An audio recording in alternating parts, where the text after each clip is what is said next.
Good evening, everyone. Thank you, Elon.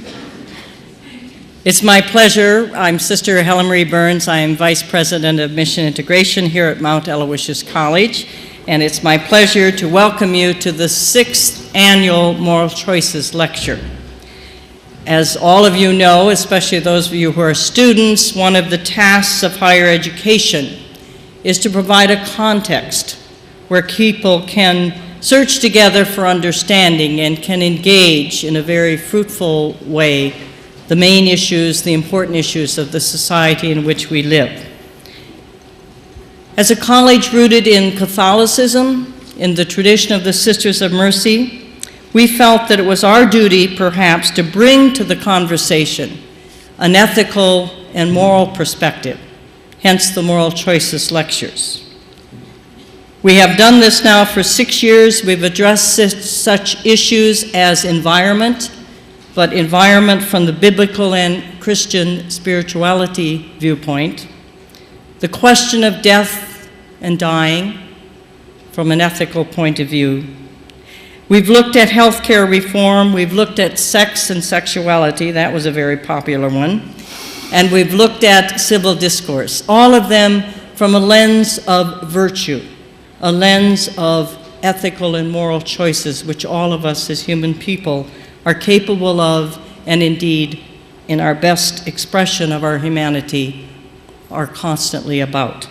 So this evening we have an excellent presentation which will break open a little different viewpoint of the virtue of hospitality, looking at it through the lens and from the experience of a well-traveled and well-experienced speaker, and Dr. Tom Foley will introduce the speaker for us. Thank you.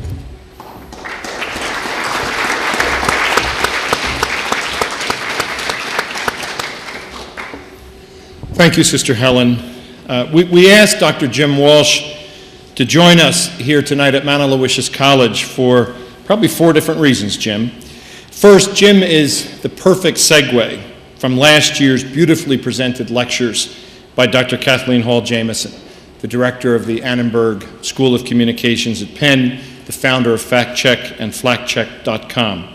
Frankly, Sister Helen Marie and I were desperate to find someone who could match Dr. Jamieson's hundreds of appearances on national airwaves, and I want to tell you that we found him. At last count, Jim was coming up on his 1,000th appearance, and I am sure his daughter Corey is going to love how I'm about to describe him, his 1,000th appearance as a talking head. So he's a good match for Dr. Hall Jamieson. Second, Jim is also a perfect segue from last year's year-long Mount Aloysius Speaker Series theme on civil discourse. Jim is a devoted practitioner of the art, and I need only one proof of that claim. His supporters that follow him on CNN are just as rabid about Jim as his supporters who follow him on Fox. And we have the blogs and the Twitters to prove it, or the tweets, I should say, to prove it. Third, Jim gracefully fit his topic and his expertise neatly into this year's long exploration of the Mercy and Mount Aloysius core value of hospitality, which we have pursued with the theme, Finding Home in a Changing World. We've heard from a self-described Hunger Games Harry Potter philosopher on finding home in an often inhospitable world. We've heard from a Catholic bishop and canon lawyer on the theology of hospitality, from a Pulitzer Prize winner on the hospitality of writing, from our own faculty on hospitality in the digital age, and now from Jim on my 5 Dinners with Ahmadinejad, hospitality as a context for foreign policy. So we thank you for adopting your firsthand frontline experiences in Iran and North Korea to our speaker series theme here in the Southern Allegheny Mountains. Finally, Jim's special expertise allows us to meet now our 6th annual Moral Choices lecture, about which Sister Helen Marie spoke with such fervor. Last year it was civil discourse. This year, thanks to Jim's quite remarkable depth on the topic, we focus our Moral Choices lecture on the issue of terrorism. And we thank you for that, Jim. Jim's resume is impressive, and a much-edited version of it appears in your program. Yes, he literally has hundreds and hundreds of appearances on major news shows in America and in 30 foreign countries. Yes, he is a prolific author with more than 50 journaled articles appearing here and abroad. Yes, he won the Hubert Humphrey Fellowship from the U.S. Arms Control and Disarmament Agency. Yes, he has a new book coming out at the end of the year from the Yale University Press. Yes, he is the author of one of the 10 best and original ideas for 2008, as chosen by the British newspaper The Independent. And yes, Jim was described in this week's edition of Foreign Policy magazine as, quote, one of the world's top military thinkers. That's all good, but I want to add that Jim is probably the only one of those military thinkers that also was named a Jennings Randolph Peace Scholar by the United States Institute for Peace. No more words from me in this regard. Jim is very talented, he's very thoughtful, and he's highly respected in his field, far beyond his home base in Cambridge, Massachusetts. And I'm delighted to welcome my friend Jim Walsh to Mount Aloysius College to deliver the 6th annual Moral Choices Lecture. Thank you. Thank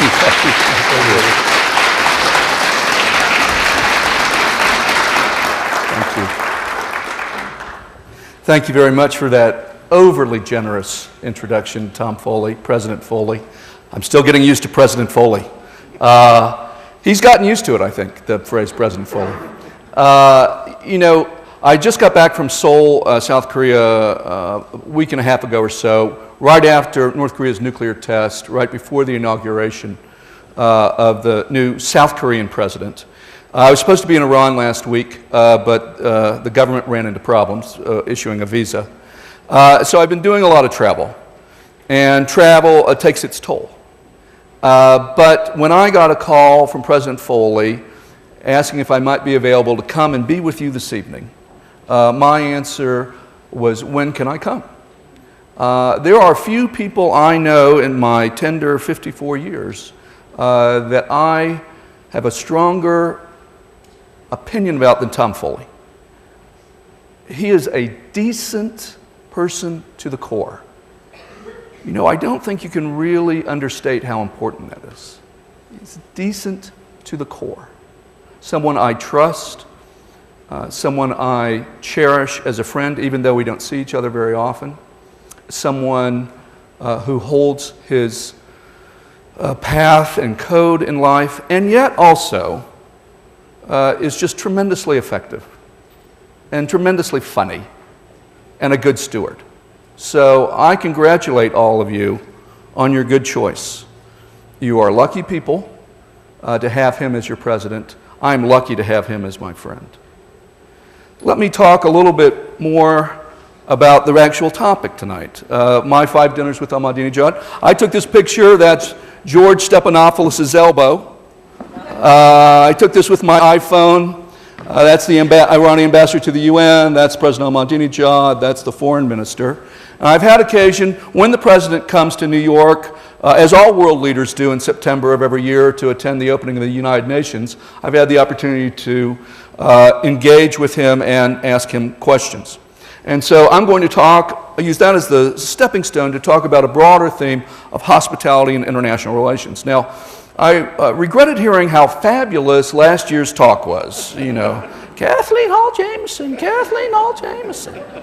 So, you know, I'm not as thrilling a speaker as Kathleen Hall Jameson, I admit that. Now, most of you are going to look like this in about 10 minutes.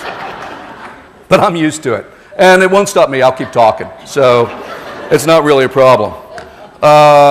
You know, and I want to go on and say that, you know, I appreciate so much how well I've been treated since I arrived here. We had a marvelous dinner and reception, and I got to participate with some terrific students in a class on terrorism. You know, almost everything has been great. The one thing that I have a problem with is this. You know, first of all, Ahmadinejad's name is in bigger letters than my name, right? Plus, you know, I don't think that's a good look for me going forward. You know, so whoever did that, not so good. It's not the worst poster I've had. This may be the worst poster. There are no small children here tonight, are there? Because this is the stuff of nightmares. Nuclear bomb explodes. My face 70 stories high. Well, anyway, let me give you a sense of where I'm coming from on this. I'll do this really quickly. As I said, I've been to Iran a bunch of times, have met with Iranians in what are called Track 2 meetings, where people sort of meet with the knowledge of their government, but not officially as government representatives. I spent a fair amount of time with the Iranian president, and I've met a bunch of folks throughout the system of the Iranian government. In the Iranian government, the president is not like the president of the United States. The supreme leader is the decider in the Iranian system. And it's a system in which power is shared among many institutions. And in point of fact, the presidency is pretty weak compared to some of those institutions. But I've had the chance to chat with a lot of officials who represent different points of view, different factions, and different institutions within Iran. Similarly, I've been to North Korea and have participated in Track 2 meetings with North Korea. I've spent 20 hours with that guy, Kim Dae-gwan, as he's risen through the ranks. He's now foreign minister of North Korea. And I've had a chance to consult with other people in the region, in China, South Korea, and elsewhere, about the Korean situation, which has also evolved over time. I started this 10 years ago, and in the early years it was good because one would be active, North Korea would be a pain in the neck, and then would take a year off, and then Iran would be a pain in the neck. And now they're doing it together, which is a problem for my schedule. But the upside, as a friend of mine pointed out to me, is that for me, Iran and North Korea represent an axis of prosperity. That as long as they keep acting badly, that was a much funnier joke than really, it's already started, that you're falling asleep. Okay, I'll say it again. Axis of prosperity. That's humor. That's humor gold. So anyway, so maybe we should get started. All right. This talk is about hospitality and international relations. So maybe the first place to start is to ask ourselves, what is important in the conduct of international politics or foreign policy? Well, as a scholar, that's what I'm trying to study. And there's a long body of scholarship about what's important in the way countries make decisions and the way they interact with other countries. And this is sort of the normal list, right? And the number one that always comes up first is power. How you act in the international system, how you react to others, depends on how much power you have. Your military might, your economic might, how big is your GDP? And then with that power, what are the national interests you pursue? Now, most countries pursue a national interest at the top of their agenda, which is security. They want to stay in power, they want to stay in the game, and so they want to stay around as a country. They don't want to go the way of the Soviet Union. So power, national interest, geography. Americans forget about geography. Geography to the rest of the world turns out to be pretty important. We are blessed because we are surrounded by two large oceans and two large, weak allies. Those are our borders. Two oceans and two large, weak allies. If you grew up in a country that was on the border of Germany, you grew up in a country on the border of Russia or on China, you would have a much more complex international context in which to conduct foreign policy. So for a lot of countries, not us so much, because we enjoy such terrific luck, but most countries' geography is a big deal. Who are my neighbors? Psychology. These are the ones that the literature tends to stress, that scholars tend to stress. These less so, but I think they're worth mentioning. Psychology. I think countries make decisions based on pride. The Americans are very prideful. The French are prideful. I know these are sort of broad cultural statements, generalizations. The Iranians and the Indians. The Iranians feel that they were once a great civilization under Cyrus. They are Persians, not Arabs. They are Persians, not Turks. And when they look around Southwest Asia, they think they're the top dog, or that they deserve to be the top dog. That they are special and different in the same way that Americans think that they're special and different and have a special charge in the world. They think that about them. And so I think psychology, maybe it's not as important as power all the time, but it's not trivial. Domestic politics. A lot of foreign policy is about not the other guy across the ocean or across the border. It's about what's happening inside your borders.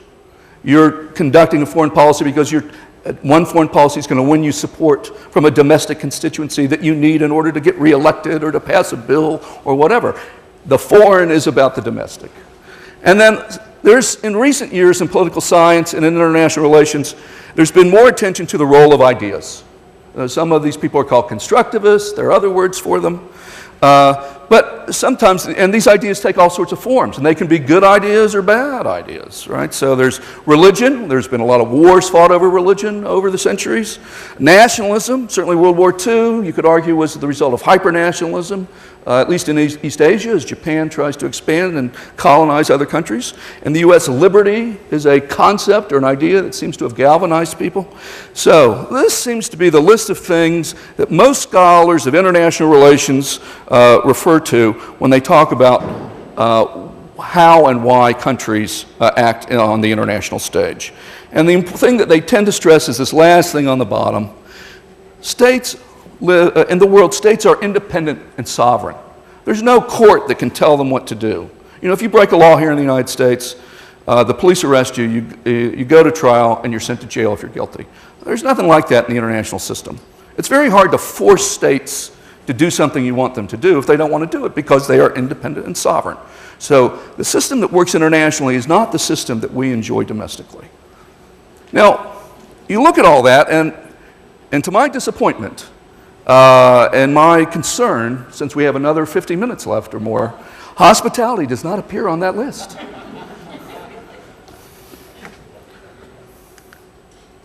So where does hospitality fit in?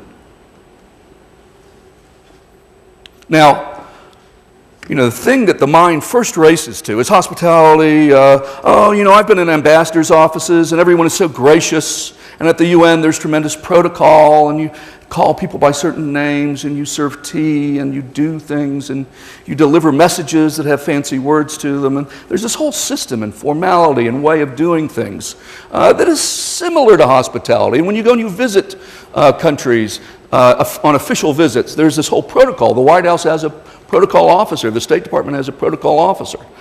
But you sense in the literature, in the international relations literature, that, yeah, that's all true, but it's not really that important.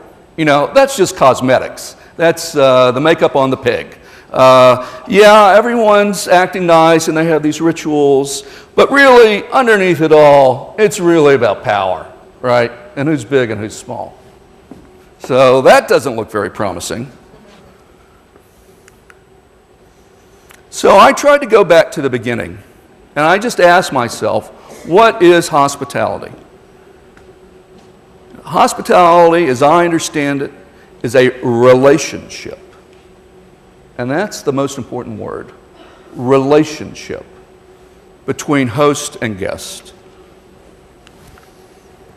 So what are the elements of hospitality? Let's talk. Imagine, I remember when I was a kid and I used to go over to dinner, my parents would take me over to friends' houses and we would have dinner at their house. And then they would come and have dinner at our house. Now, I was always told to be on my best behavior. You know, there were things I could do at home that I was not supposed to be doing when I was at someone else's house. And I was taught to be respectful of that other person's home. And then there was a reciprocity and a mutuality to this. We would be invited to someone's home, and we would bring a bottle of wine. They would be providing dinner. We would invite them over to dinner. They would invite us over to dinner. There was a meeting of equals in which there was sharing and reciprocity back and forth from people who lived in different places. There was often a cessation of hostilities. Maybe I wasn't getting along with my neighbor's son at the time there was being invited over for dinner, but I put that aside and I was on my best behavior during dinner, and vice versa. There was generosity, there was empathy. The point of hospitality is to make someone feel at home. How do you make someone feel at home? You imagine how they see the world. You look at the world through their eyes. And in understanding where they are coming from, then you are able to reach out to them and make them feel welcome. And finally, although no one would have thought of it or put of it in these terms, It's about vulnerability and trust. I'm inviting you over to my house. You're going to go into my bathroom, look in the medicine cabinet. You're going to see my house is maybe not as neat as it should be, or there's jewelry and money in the drawers. But you trust that the people that you are hosting are worthy of trust. And you open yourself up and you make yourself vulnerable in a spirit of generosity, empathy, and reciprocity. That's what happens when folks go over to each other's house for dinner.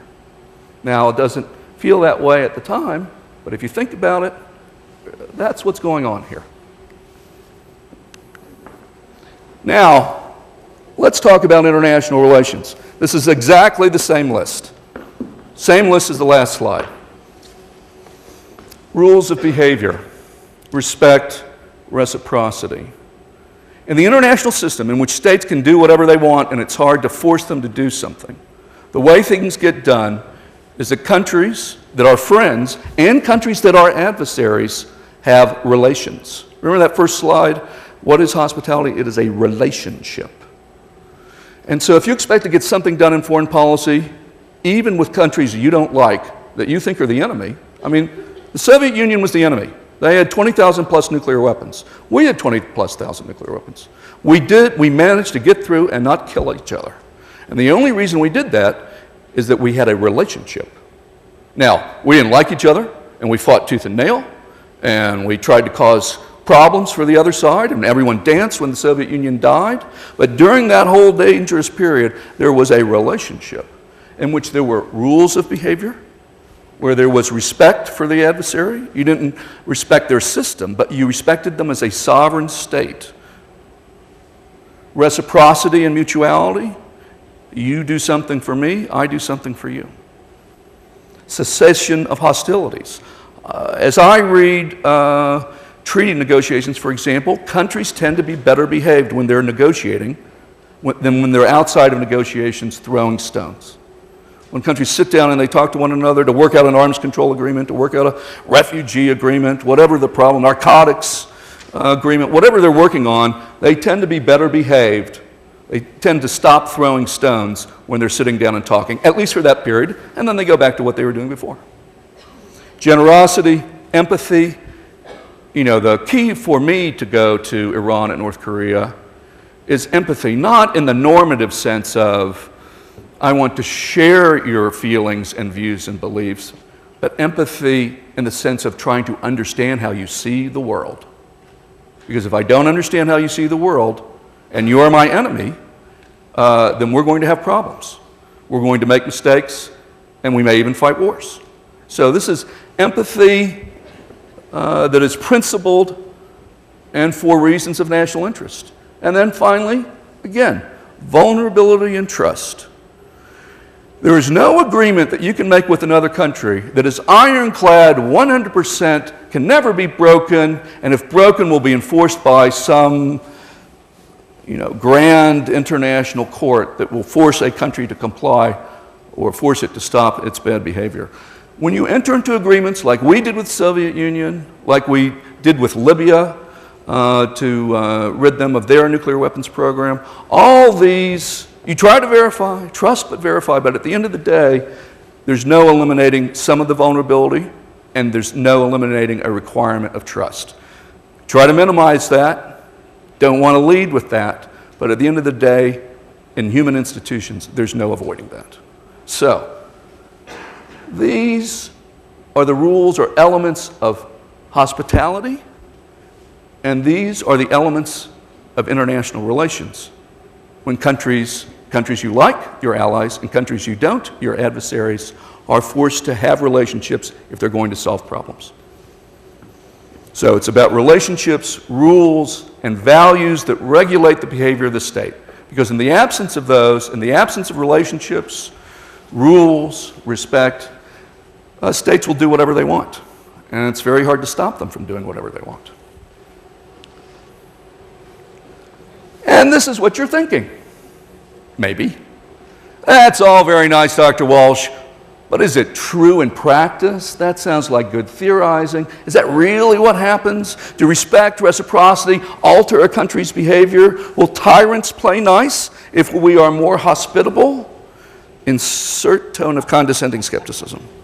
And the answer is a surprise. The answer is, ironically, those elements are most useful for the worst and most vexing problems. So let me explain why. And I'm going to do so by looking at American foreign policy. Let's back up now. Having laid down sort of the theory part of this, let's back up and talk about American foreign policy. American foreign policy is known historically for two big characteristics. A moralizing tendency. Richard Hofstadter wrote many years ago, the historian, about the moralizing tendency in American foreign policy. And this fits this lecture series because it raises important dilemmas. You'd think that having a moral foreign policy would be a good thing, and it is. You know, we would criticize those cynical European diplomats who would cut deals over national interest, who had no sense of norms, who would buy lunch for the devil if they could get what they wanted to get. And we said, no, you know, some things are important. Human rights are important. Slavery is important, you know. And so we tend to have a more moralizing, some cases finger-wagging, foreign policy. We also, by luck and hard work, have tremendous power, tremendous, overwhelming international power in a post-war period. Greater wealth, more allies, more weapons, more of everything. Essentially, the U.S. was calling the shots within its sphere in the international system after the end of World War II. Every place else was devastated. Russia was destroyed, Europe was aflame, Japan had Hiroshima. And we were the one left standing, and we enjoyed tremendous benefits from that. So what happens when you take good intentions, virtually limitless power, and you put them together? Well, there's a strong tendency to want to say that country who's your enemy or that you don't disagree with, you're wrong, and you're going to do what I say. And if you don't do what I say, I'm going to force you to do what I want you to do. You know, because you've got all the power. And you've got the values. You think you're right. And you probably are. You're right. And you have the power, so you're going to go force people to do, these bad people to do the things you want them to do. As I think it was Vice President Cheney who said, you don't talk to evil, you defeat it. So you don't have tea with the devil, and you don't make deals with nasty characters. You force your will upon them. That's sort of one side of moralizing in foreign policy. I mean, the positive side is we're out there for a force of good in the world, and we're willing to say and do things that other countries aren't willing to do, and we're willing to spend blood and treasure to make that happen. And so that's been a force of good in the world. The dark side of that is moralizing foreign policy, where we know we're right, and we're going to force you to do what we want you to do. So how do we make other countries do what we want them to do when we know that we're right? Use of force, military force, regime change, sanctions, isolation, containment, negotiation, buy-offs. I like buy-offs, by the way. That's another long conversation. It's quick, it's simple, get it done, right? Move on. But, you know, not popular. You know, in the last several years, right, since the end of the Cold War, we've gotten a lot of focus on these three. I mean, sanctions is about like, it feels as if it's 98% of U.S. foreign policy, is sanctions, right? What do you do? You're punishing that side. You're going to stop doing what we don't want you to do, and we're going to make you pay until you give up. Or we're going to topple you, or, you know, we're going to threaten the use of military force. And then if those don't work, we'll just isolate and contain you, and maybe we'll negotiate, but we don't want to be seen as rewarding bad behavior, so that sort of comes further down the list. So, remember, here are the elements of hospitality: respect, reciprocity, and mutuality, cessation of hostilities, generosity, vulnerability. There, and is that purple? I don't even know what that is. Magenta? Doesn't really relate to the use of force. Not much correspondence there. Not a lot of respect or reciprocity in the application of military force. Regime change, ditto. Sanctions, ditto. Isolation, more of the same. Containment there's a little respect in containment, and there can be occasionally some reciprocity, but it's still the purpose of containment is to wait for the country to die so that you can sweep it aside and then begin anew, right? That's what containment's about. Buy-offs, no, they're not. Buy-offs aren't respectful. You can threaten someone, and that's not respectful, or you can say, I don't care about you, I'm just going to pay you off. There's not a lot of respect in that either. The one where there's the strongest correspondence is negotiation, where you have to sit down and talk to the adversary, the evil one. Now, people love sanctions. Why do they love sanctions? Because it means you don't have to fight a war, but it still looks like you're doing something, right? And plus, they're easy. When you negotiate, you have to negotiate. Well, you have to have these, and I've been in rooms like this. The Iranians are maddening to talk to. Oh, they talk in circles, and you never know where you are. You don't have to do any of that with sanctions. You just impose them on others. It's not messy, it's easy and clean. Don't even have to deal with them. There's one problem with all this, however. Well, there are two problems. It's costly, right? War in Iraq should have taught us that. Well, war's costly. And we can't go around fighting wars with every country we don't like, trying to impose our views on them, even if they're evil, right? And coercion, the sanctions, the isolation, all that stuff, works sometimes, doesn't have a great track record. Sanctions aren't going to work in North Korea because China's never going to let North Korea collapse because it doesn't want a failed state on its border. So we've passed 100 sanctions. We have passed one last week, sanctions bill. We can pass another 100 sanctions, and it isn't going to change the dynamic at all because China is not going to allow North Korea to fail. So coercion, isolation, all this stuff, you can try it, might work about a third of the time, 25% of the time, depending on the conditions and the countries you're talking about. But yeah, it would be great to force the evil people to do what we want them to do, either outright or by threats, but that is very costly and very hard to do. It reminds me, and I'm going on, I'm not talking about me personally, this is being videotaped. It reminds me, this relationship between adversaries and countries where it sort of reminds me about relations in some families. Some of us out in the audience might have a brother or a sister or a parent or a friend, and we try to get them to do something. Maybe it's a kid, you're trying to get them to wake up and go to school every day. Or there are any number of problems. But we've all been in a situation where even the child has leverage on the older, more powerful adult.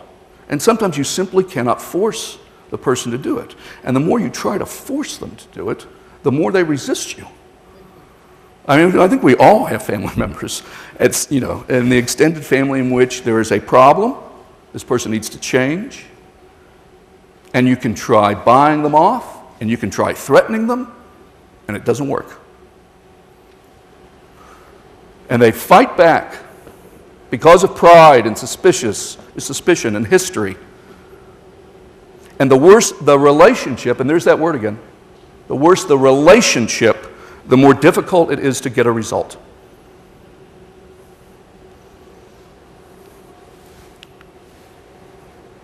Let me talk for a minute about U.S. and Iran. I've been at this for more than 10 years. The Islamic Republic was born in 79, so the animosity goes back then and even earlier.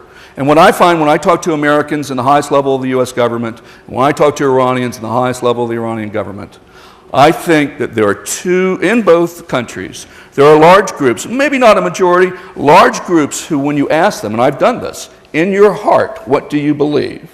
This is what they say. The Iranians think we want regime change, right? We sponsored a coup in 1953 and toppled their duly elected democratic government. We said they were a part of the axis of evil even after they bailed us out in Afghanistan and set up the Karzai government. That was their thanks. The Iraq invasion, sanctions followed by an invasion sure sounds like a familiar story if you're sitting in Tehran and you're being sanctioned and there are threats of military force.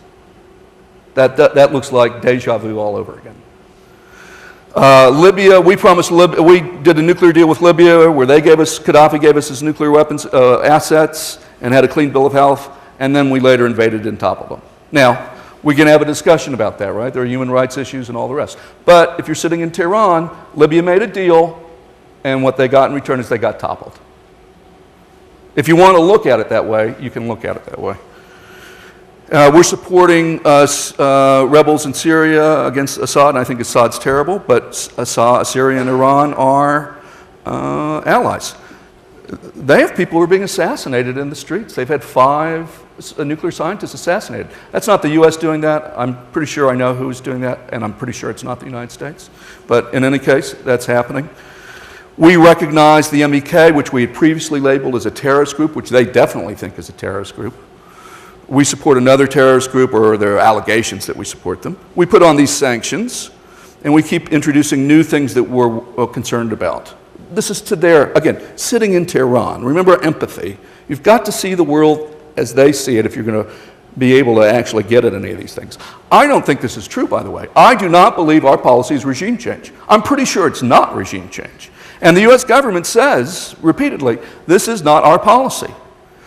You know, these are the words that we speak. Regime change is not our policy. But if I'm sitting in Tehran, it would be a mistake, but it would not be unreasonable to think that maybe regime change was our policy.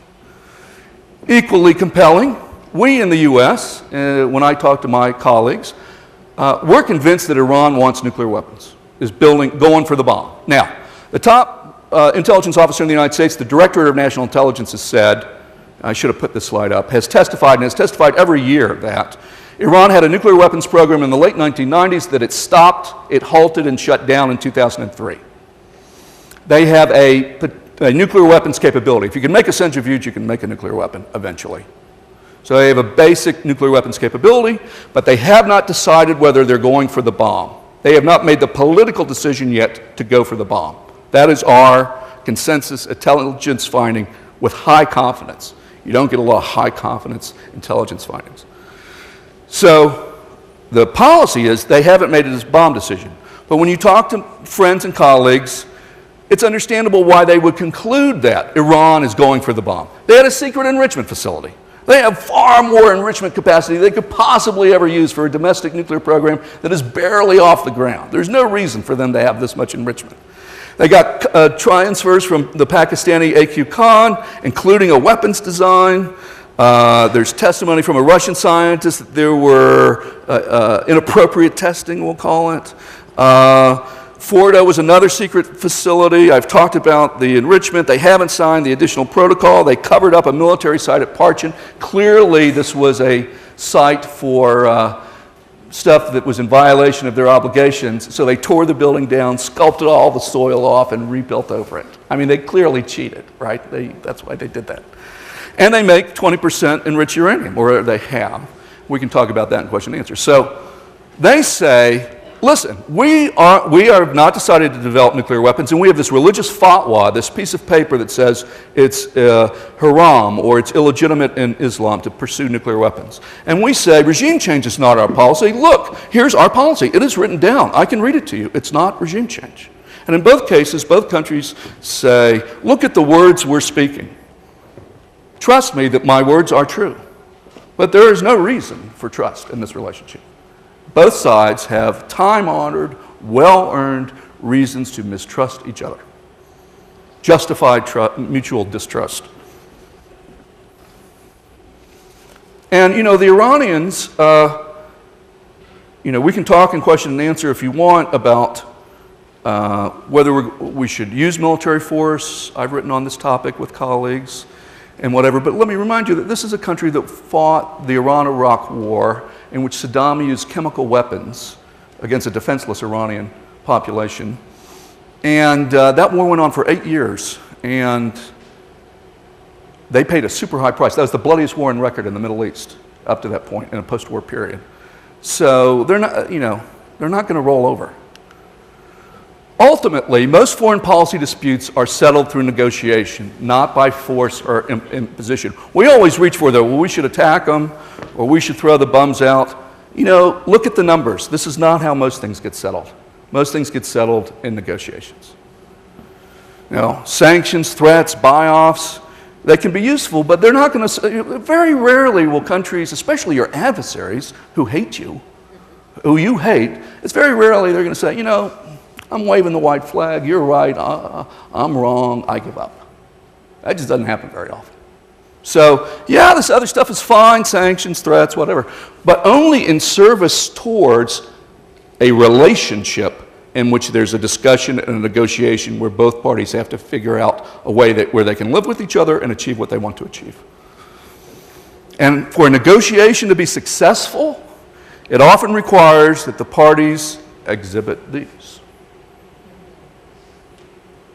So, hospitality is not on the list of the most important variables in international behavior. And it's not a central driving force in international relations. Power and national interest, those account for a lot more of what we see in terms of international politics. But ironically, on the most vexing problems that involve countries outside the international arena, the tough cases, the ones we don't like, the ones that fight tooth and nail and resist our attempt to pressure them to behave differently, it turns out that's where it's important. Where you have to have a relationship that is reciprocal, generous, empathetic, so that you can find a way to negotiate yourselves out of the box that you've put yourselves into. And that's what I wanted to say about hospitality. So I'm happy to take questions. I don't know about the answers part, but I can at least listen to the questions.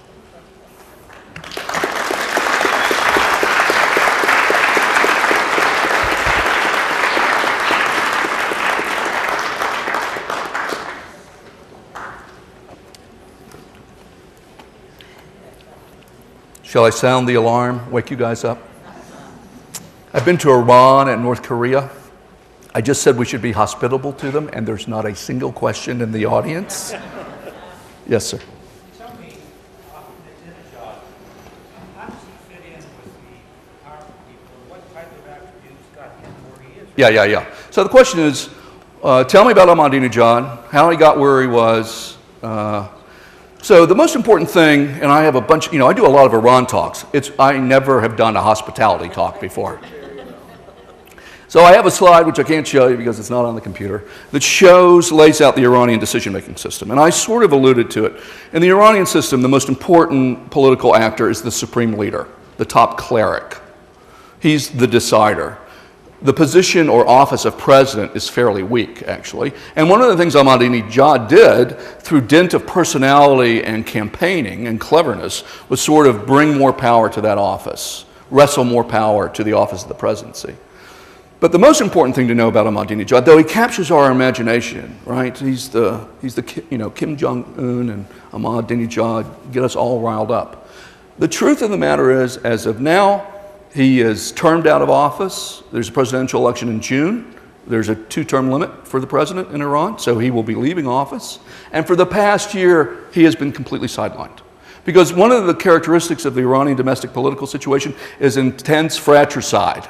Intense competition where different organs of the government fight each other for power. And Ahmadinejad has tremendously powerful enemies in Iran. And they have been circling him for years. So a year ago in Tehran, the question was, would they arrest Ahmadinejad and throw him in jail or let him serve out his term? So he has very little power other than the bully pulpit. And he's, internationally, he's still recognized as the president. But in Iran, it's a different story. Now, having spent 20 hours with him and seen many Ahmadinejads over these different dinners, the fiery Ahmadinejad, the scholarly Ahmadinejad, blah, blah, blah, blah, I find it hard to believe that he's going to leave the scene quietly. That's not in his nature. He is a renegade, an individualist, not afraid of bucking the supreme leader. Within the past month, he went to their parliament. The president went to the parliament and showed a video that implicated the speaker of the parliament and his arch rival and his brother as being in cahoots in a corruption deal. So it's like, the president went to Congress and said, here's a video of a guy taking cash. Oh, and he's the Speaker of the House. So, and that he has 2 months left in office. So I think the final shoe has not dropped on him. I don't know what he's going to do, but he's going to try to do something. How he got there, he was mayor of Tehran. There was a presidential election in which there was a runoff between him and an old guard establishment figure, Rafsanjani. And I think the Revolutionary Guard. So the most powerful person in Iran is the supreme leader. The second most powerful institution is the Revolutionary Guard. And the feeling was that Ahmadinejad, in the runoff, the conservative forces, and all these guys are conservatives. You're not allowed to run for. There's a Guardians Council that vets presidential candidates. So only establishment conservatives are able to run in the Iranian system. But of those, then you have fights between what are called the principalists, who are super hardline, and others who are pragmatic, even though they're conservative. So the hardcore people rallied around with the IRGC to support Ahmadinejad. So he won that first election. And then the second election was the disputed 2009 election where you saw the street protests and the Greens and all that. So that's how he came to be in office. But he's not long with us, politically anyway. Another question. Yes, ma'am.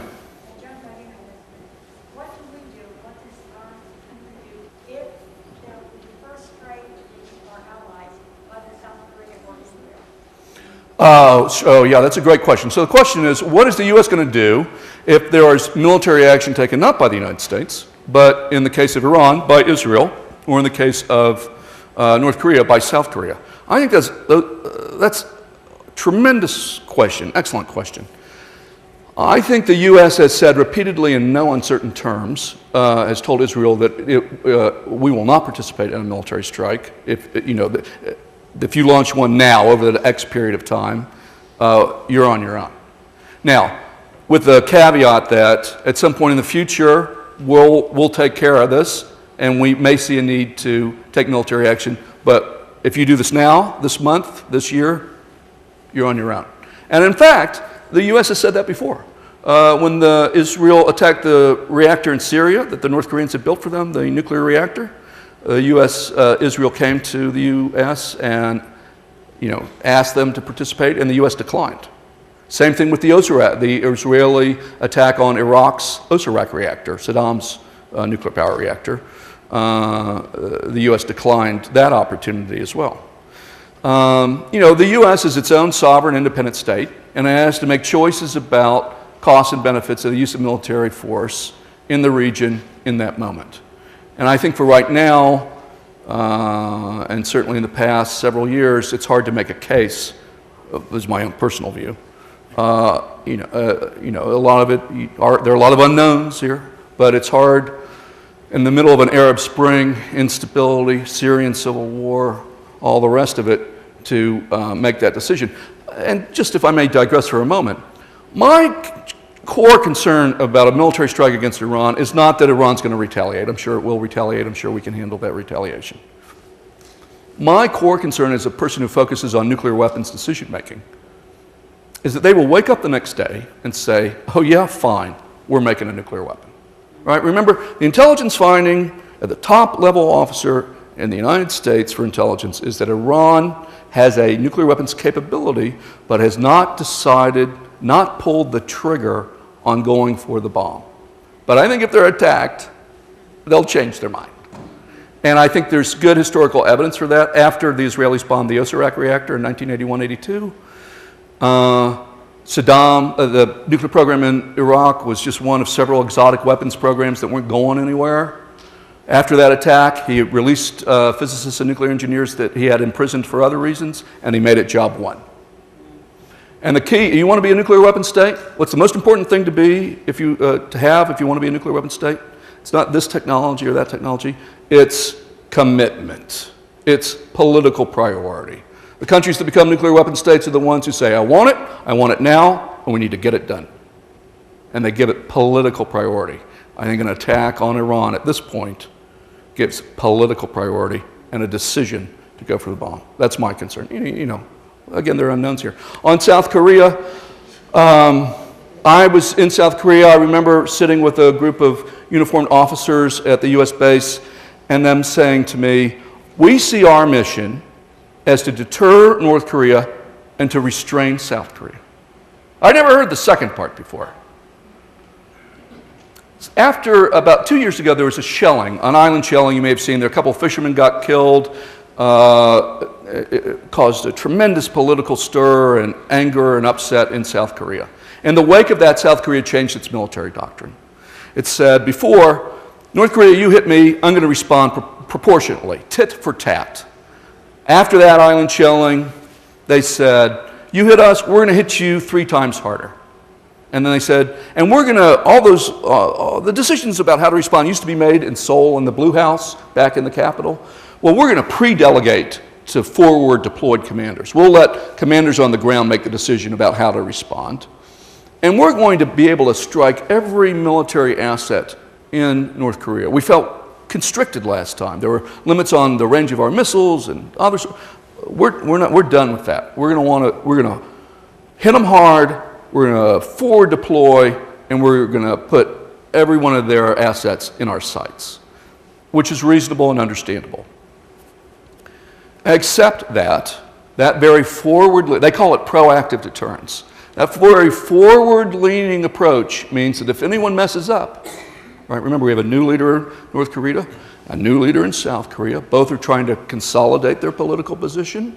They're both young and not young, but they're both young on the job. So if there's an incident, all right, you have Kim Jong-un, there's an incident. Maybe someone messes up, someone gets killed. Well, the South Koreans respond 3 times as hard. So are we going to bet that Kim will back down? I mean, we're relying on the rationality of the Korean regime to keep a mistake from spiraling into a conventional war. So my fear about the Korean Peninsula is not the nuclear weapons per se. I don't want to see them have nuclear weapons. I want it to be a nuclear-free Korean Peninsula.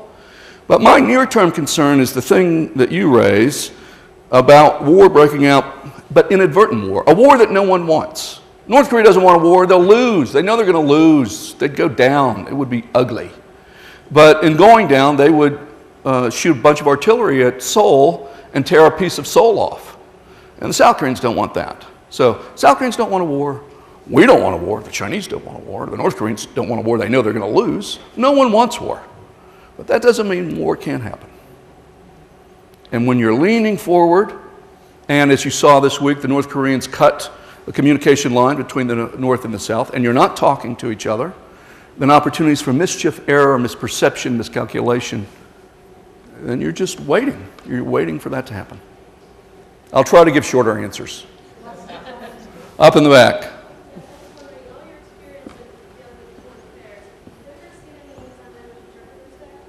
I missed the last part. Sign language interpreters. And we get interpreters, you know, for Farsi and Korean, but I've never seen a sign language interpreter at these meetings. These meetings tend to be small, and I don't know if there are any hearing challenged folks or people with physical challenges there, but that's an interesting question. Yes, ma'am. I was listening to NPR this morning and the drone activity, and now they're engineering real beetles to be able to carry a microchip to go where they want. So even with what you're saying, between no one really wants a war, so but yet everyone's still making their capability. So it's one big standoff until, I mean, is there any hope in the sense of? Oh yeah. So the question referred to the fact that drones, which I agree, drones are becoming cheaper, faster, easier, more sophisticated. Soon everyone's going to have drones. Welcome to that neighborhood. And Iran has shot down a couple of drones. You know, the South Koreans may use drones. I don't know if they are or not. That's a good question. My guess is they probably are, but it's a little touchier, so I'm not sure. And then the sort of end of the question was, you know, this, or more of a statement, this looks bad. Do we have any reason for hope? And my answer is yes. War is not inevitable. War is a choice made by human beings. And so it's in the power of human beings to avoid war. And that's why I put the priority on establishing a line of communication. You don't have to like the other guy. We didn't like the Soviets. But the Cuban Missile Crisis taught us that we needed to talk, and so that mistakes don't become wars. So I think that's possible, but these are both tough cases. I'm not a near-term optimist about either of these, the relationship with either of these countries. And it's true that the longer this goes on, you wonder if something bad's going to happen. But we should be somewhat reassured that war is a big thing. It doesn't happen every day, right? The chance of war breaking out on any given day is pretty small.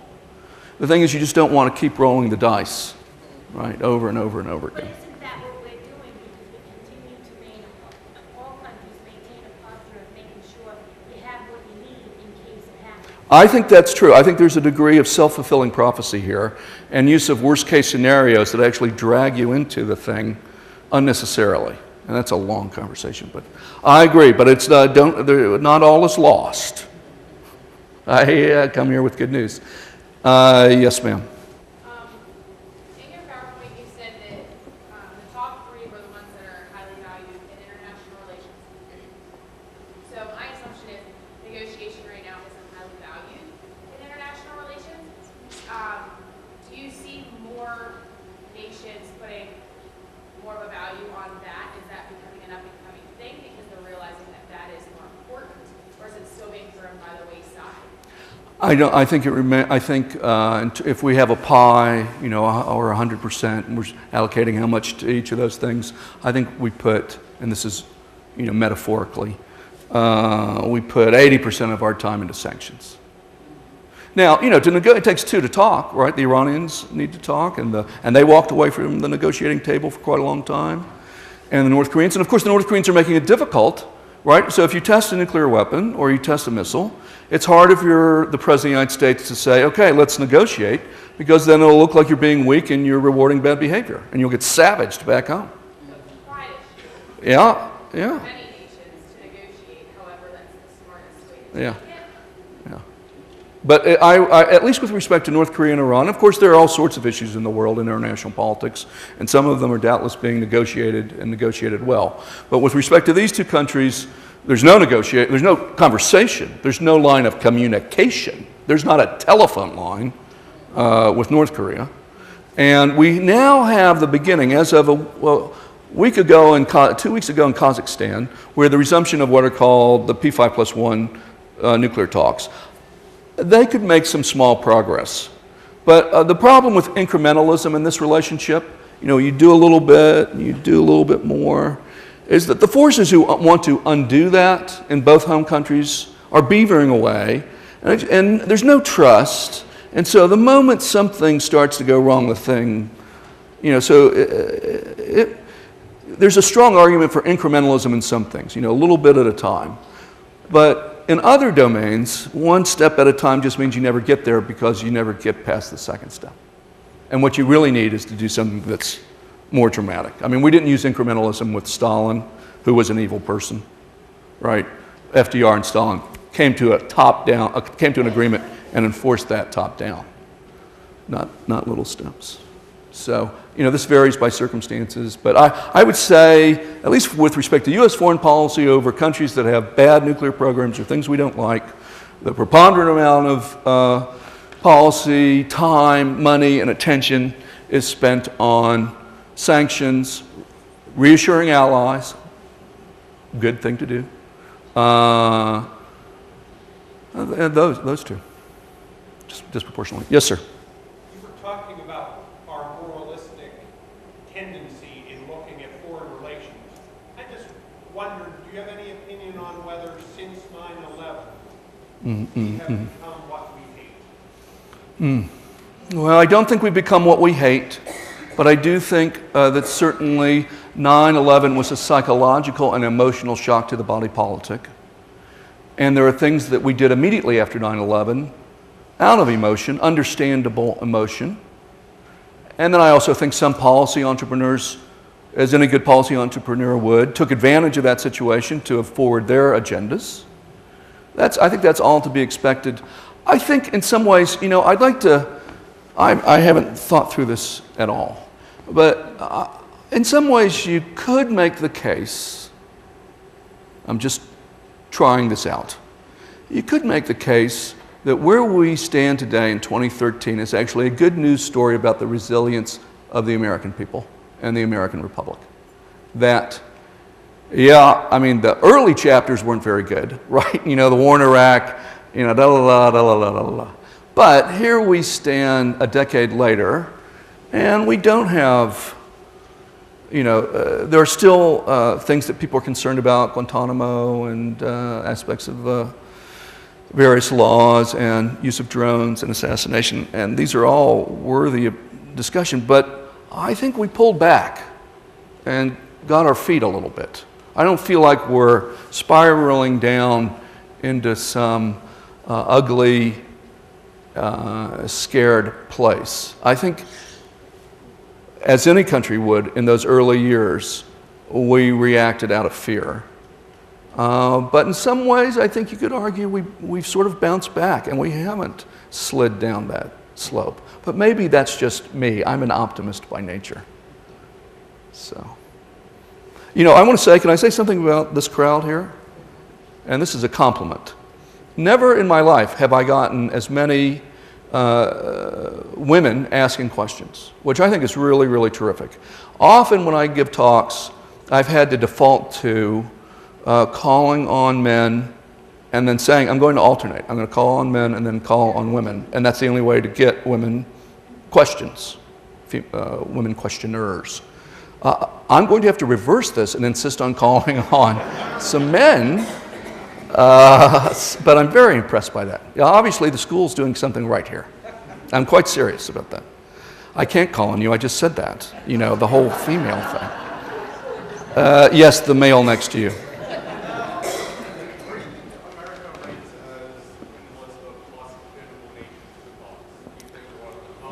Yeah, that's an interesting question. So the question, for which I have no answer whatsoever, is where does the U.S. rank in hospitality? And I guess part of it, you know, part of that is behavioral. You could actually have rankings where how good are people about inviting them over to dinner, and you know, sort of hospitality at the civil society level. So this is, I'm just thinking this through with you now. So you can imagine studies that would measure hospitality at the civil society level. How people conduct, like civil discourse. What's the nature of their civil discourse when they interact with each other? You know, are they social? Are they isolated? Their welcomeness to strangers? You know, treatment of immigrants might be another way of getting at that, right? And then this stuff, which I'm really trying to take as a metaphor to talk about how do we establish constructive relationships with people we don't like so that we can achieve our objectives. There might be ways, I mean, this is a good political science question. If you're taking IR from someone, you should talk to your professor about trying to construct a way of testing that hypothesis. You know, for international relations, you know, you might try to look at a set of negotiations and see what countries participated in them and the stance they took and the degree to which it seemed to embody reciprocity. You know, so the Nords have this tremendous record, right? I think if I had to guess, and I'm making this completely up, I'm guessing Finland, Sweden, and Norway are going to do really well, right? Because they're always doing stuff like this, at least on the stuff that I'm talking about, right? And others probably not so, you know, not so good. But I have no idea where we would be, none whatsoever. I guess I would be suspicious that we wouldn't be in the top 10%. Because we've enjoyed this fabulous history of immense power. So we really didn't have to pay attention to anyone, right?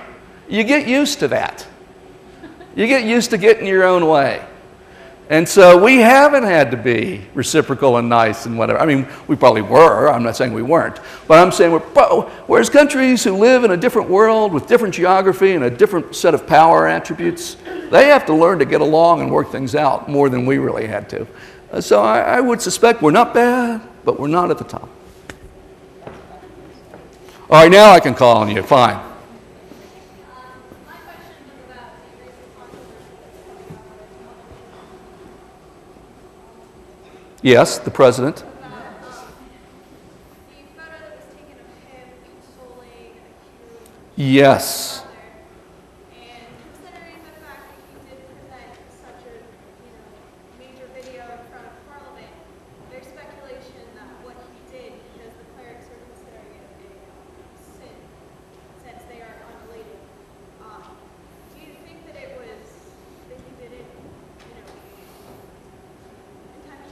Yeah. Did he? So there's a recent controversy with President Ahmadinejad giving the recently passed Venezuelan President Chavez's mother a hug, or touching females inappropriately for some clerics back in Tehran.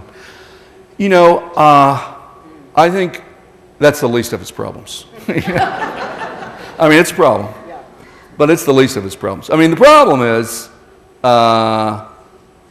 he has people back home that hate. I'm not talking about the population. I'm talking about elites competing for power in the government. He has strong, powerful forces, clerical and otherwise, that hate him. Larijani hates him. Larijani's brother. Larijani has a lot of brothers. They're all in places of importance. They all hate him. So I think that's the fundamental thing driving this right now. And then the question is, what's he going to do? I don't know what he can do, but I just feel sure he's not going to just, drive off and retire in Yazdi or something. I don't think that's going to happen. Yes, sir. Given that, and the fact that you said that they tend to have very powerful factions, do you suspect a level of instability to come? Do I expect a what? I'm sorry? Level of instability coming out of? Oh, yeah. No, so the question is, because of factionalism, do I expect instability? Obviously this presidential election, the first presidential election coming out since the 2009 disputed election, is a big deal. I do not expect instability in Iran. I think, it's a much more authoritarian state than it was 10 years ago. 2009 has made it a more authoritarian state. I mean, it wasn't Canada prior to that, but compared to many states, Arab states in the Middle East, it had real elections, right? And there was a distribution of power, and are there human rights problems? Yes. But you look at Syria under Assad, the elder or the son. Look at Egypt under Mubarak. A lot of those countries in that region had problems that were worse than Iran's. And countries in the Middle East used to look up to Iran, 5 years ago. They don't do that anymore. So Iran is more authoritarian. They're going to be on their guard, no pun intended here, Revolutionary Guard. They're going to be on their guard for this upcoming election. It's going to be tightly controlled. I'm sure they're nervous about it, but I do not expect instability that would threaten the future of the regime. Moreover, I think if they were attacked, then you'll get a rally around the flag effect. Yes, ma'am. What are the practical considerations after North Korea having repudiated the armistice? Question is, what are the practical considerations given the recent news of North Korea repudiating the armistice agreement?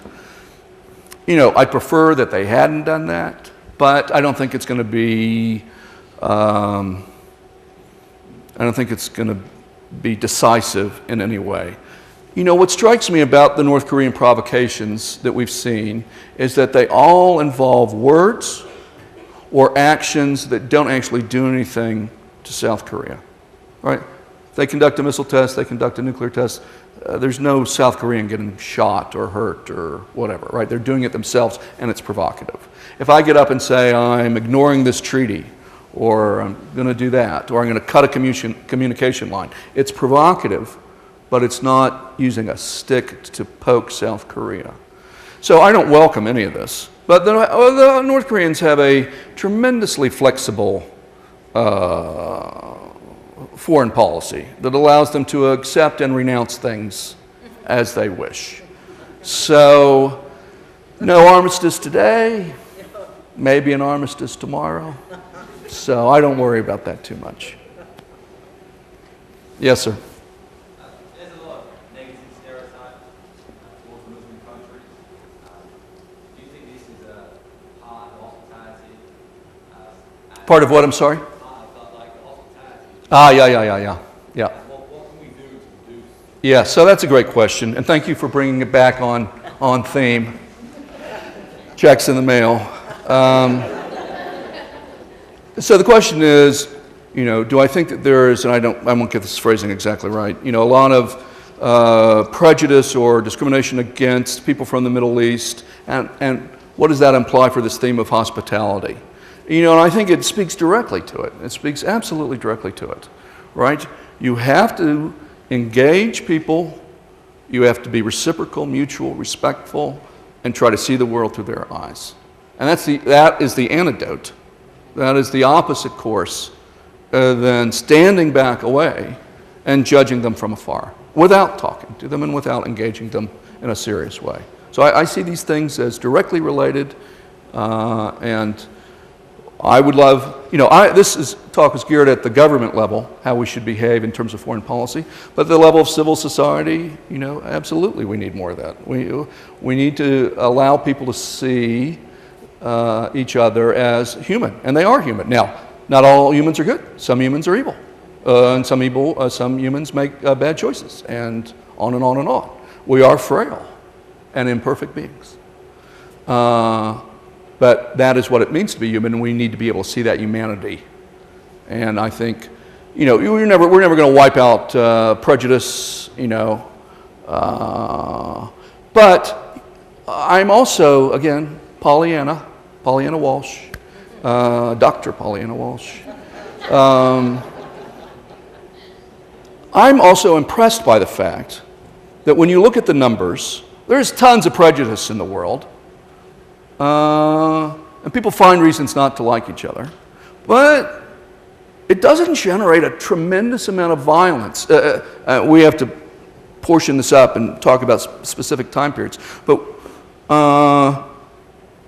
the people who act out and do terrible things, whether they're terrorists or they're thugs, hooligans that beat up a Sikh because they think they're an Arab, that stuff doesn't happen as much as you would expect, given sort of broad, widespread feelings of prejudice against people. So it's a good news, bad story. Yes, people have negative feelings towards each other, but most people don't act on it. The people who do, they're a tiny, tiny minority. So I think there's a good story here too. Yes, ma'am. If there's the values that I don't care if you're Muslim or if you're Iran or Africa or some of the ethnicities, would be to identify where the line is of doing harm. Yeah. I hear you. She was describing how to take this notion of exchange and make it more than social pleasantry. I'm putting words in your mouth. But I've got the microphone. And making it deeper and more substantive and honest. And I agree with that totally. And certainly in the domain that I'm talking about, which is the domain of foreign policy and foreign affairs, if you're going to get anywhere, you're going to have to talk substantively about what your real differences are. Right.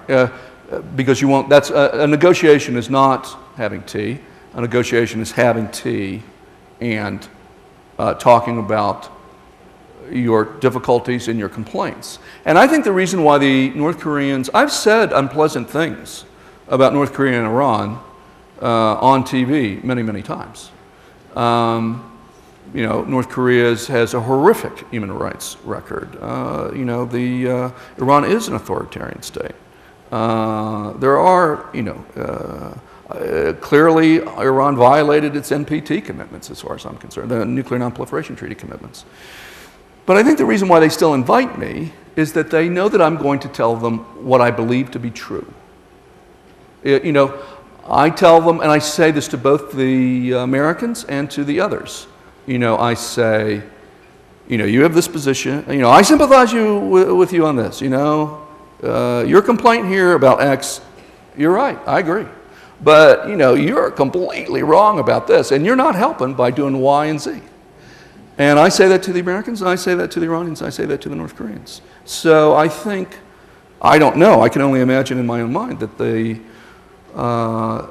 not so sensitive that you can't say substantive things to them. But there has to be respect first. Because what happens is, absent the respect and the trust, people go in with their litany of complaints, and that's where they start. You did this to me, you did that to me, you did that. Well, absent any sort of pre-existing relationship or sense of trust or respect, people they're just going to push you away or come right back at you and say, oh yeah, you toppled my government, you did this, you did that. I found in North Korea, just as a small metaphor, that I did the things that would be hospitable in that environment as a guest. And then when I got in the car for these 2-hour drives to the next, the birthplace of someone, we would argue. My, foreign ministry guy who was assigned to me, we would have knockdown, drag-out arguments. But we could do that. What made that possible was that there had been some initial relationship established. And the North Koreans, I like the North Koreans. I like the South Koreans. They mix it up. They're not afraid to say what they think. They're sort of, hail fellow, I kind of like that personality. So, but you can't do that unless you do the first things first. Yes, ma'am. You talked about the misunderstanding, and I was just curious. I mean, I would suppose if you're talking about it here, it was something that was obviously addressed. Did that, did it end up just being a dead end? Why? Which misunderstanding are you referring to? I'm sorry. The misunderstanding slides that you had when you talked about. Oh, yes. I mean, I would assume if you talked about it here, it was something that obviously Americans aren't just walking around saying, yeah, they're misunderstanding. Obviously, it had to have been addressed somehow. So did it end up just being a dead end? Obviously, also it's not as easy as a phone call. Hey, we just Right. misunderstanding. Right. Oh, okay, everything's okay now. Just misunderstanding. Yeah, it's a good question. So the question was about that slide where I talked about the ways in which both sides see the others having views that really actually aren't their views, but in their heart they suspect that it's the case. And the thing is, that hasn't been engaged because they don't trust each other. They simply don't trust each other. They honestly think, not everyone, but there's a non-trivial plurality of opinion that thinks we want regime change. And there's a non-trivial group that thinks they're going for the bomb. I don't care whether they shut the bomb program off in 2003. I don't care. In my heart, I feel they're going for the bomb. And so it's hard to negotiate a resolution of the nuclear dispute if you actually believe that the other side is going for the bomb no matter what. Or it's hard to negotiate when they think, no matter what we sign, just like Gaddafi signed the Libya nuclear agreement, as soon as, when the ink's dry, they're coming after us. So simply saying that that's not your policy doesn't cut it. You have to do something.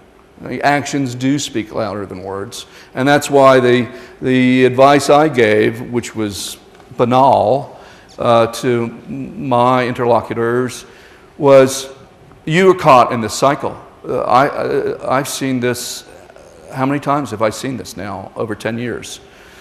You have to break the cycle of expectations. One side has to do something that the other side doesn't expect, that speaks directly to a core concern of the other side in a way that is dramatic and gets them to stop and back up and say, what's going on here? This is different. Now, when I say that to the Iranians say, hey, we're the weaker party here. You're the United States of America. You go first. Which, that's not unreasonable, right? The U.S. is far more powerful and is much less at risk when you think about it. I mean, we don't live in Southwest Asia. We're surrounded by oceans, Canada and Mexico. So if they take risks and they're wrong, and we really are about regime change, they're screwed. So they're sort of right about that. And then I say it to the Americans, and the Americans say, I would do that, but as soon as we offer something up, the Iranians are just going to pocket that concession and move on, and we'll get nothing for it. And I can understand why they say that. But that's sort of where we're at. But it's going to take something. Simply talking is establishing a relationship of respect is the precondition, but it is not the full answer. At some point, people have to take actions that demonstrate to the other that their words are real. And we haven't seen that yet. I'm getting shut off.